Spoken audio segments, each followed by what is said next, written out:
Okay. Maganda yung tanong niya. Yung mindsetting, ibig sabihin ng mindsetting, you change the way you think. Bakit siya importante? Importante to kasi ganito yan. Ang pinagkaiba ng taong mayaman sa taong mahirap, ano? Hindi pera. Yan ang isip ng ibang tao. Pag hindi ka marunong mag-isip at normal ka, ang isip mo yan lang.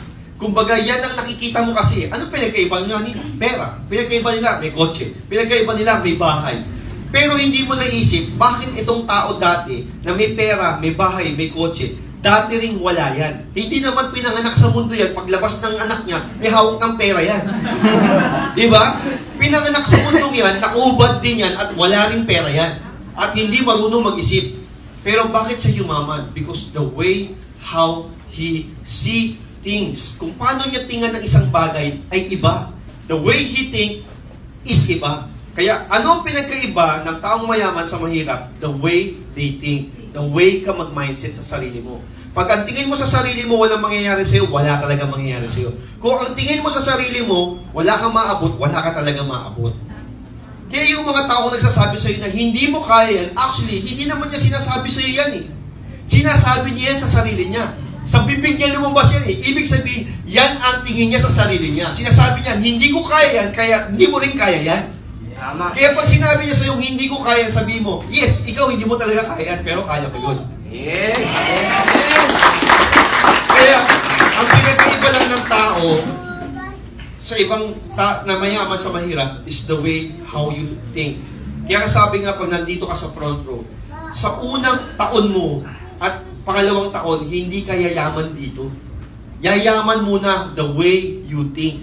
Pag nagbago ang pag-iisip mo, doon pa lang magbabago yung buhay mo. Kaya ganyan yung buhay mo ngayon, kasi ganyan ka mag-isip dati. Anong tingin mo sa sarili mo? Hindi ka yayaman, mahirap lang ako, pinanganak ako sa mahirap, kaya mahirap din ako mamamatay. Hindi naniniwala sa akin ng tao, walang ganito, hindi ako magaling, hindi ako nakatapos, walang may gusto sa akin, pangit ako. Marami kang sinasabi sa mundo, pero ito lang sasabihin ko sa'yo. Maniwala ka sa akin. God create us equal. Kung anong kinrate niya doon sa taong yun, ganun din ang kinrate niya sa'yo. Kung ano siyang mayaman na tao, pareho rin lang sa'yo. Ang pinagkaiba lang, yung mayamang na tao, may tiwala siya sa sarili niya. Ikaw wala. Kaya today, starting from today, you have to believe in yourself and you have to change the way you think. Kaya pag tinanong ka ng ibang tao, naku, huwag ka dyan sa networking. Bakit? Ibe-brainwash ka niya. Sabi mo, okay na ako magpa-brainwash. Basta yung magbe-brainwash sa akin, yayaman ako. Yes! Ganito ako.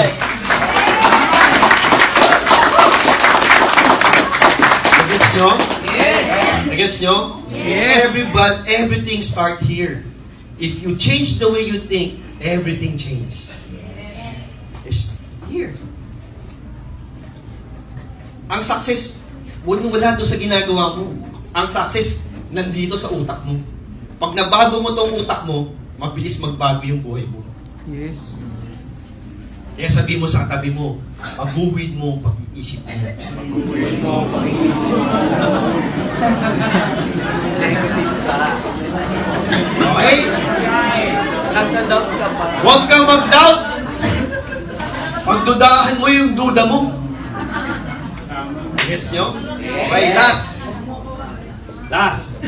Tanong mo na, last. Game. Huwag ka mag-selfie. Tanungin mo muna yung last. Selfie ka, wala pang last. Dali, last question. Dali, babalik na ako doon. Game, naku. Last na to. Yang nagtatanong pa naman ng last, yan yung yumayaman. Yes! Oh, yan. Bilang naman. Game.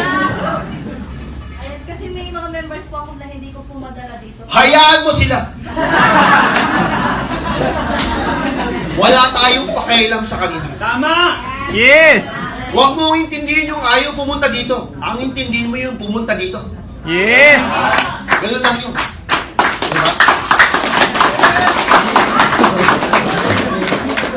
Pag ang tanong mo, meron akong downline, ang sagot doon, wala akong pake. Kasi pag sinabi mo meron akong downline, I am sure na nakasunod doon problema. Meron akong downline. Ganito, hindi pumupunta sa office. Meron akong downline, hindi bumabalik. Meron akong downline. ayaw siyang sumagot. Meron akong downline. Gusto kong tulungan, pero ayaw kumilos. Di ba? So, sigurado doon lahat negative yun. Pero tandaan mo, doon na nga sa word mo meron kang downline. So, siya yung may problema.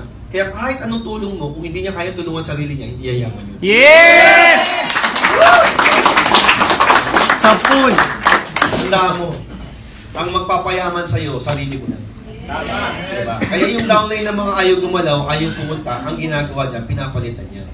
Pinapalitan niya ng taong katulad mo. Sino yun? Yung pag i-invite mo, hindi mo na siya papahirapan papuntahin dito. Pag sinabi mo may meeting kayo, nandyan siya lagi. Parang ikaw, hindi ka pinipilit. Pinilit ka ba? Hindi.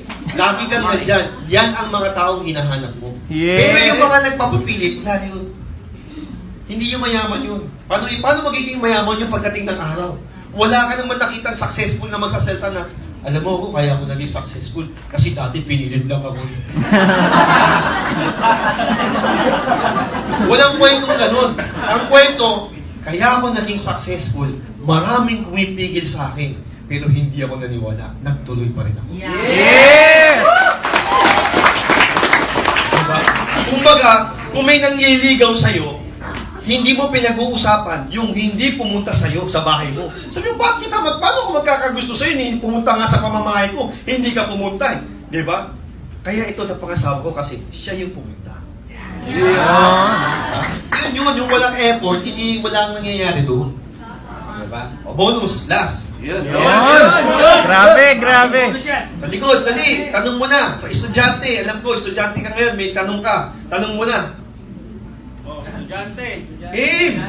Huwag kang mahiya! Alam mo, ang mga nahihiya, hindi yung mayaman yan. Yun! Okay. Estudyante ako, tapos na ako. Estudyante ka!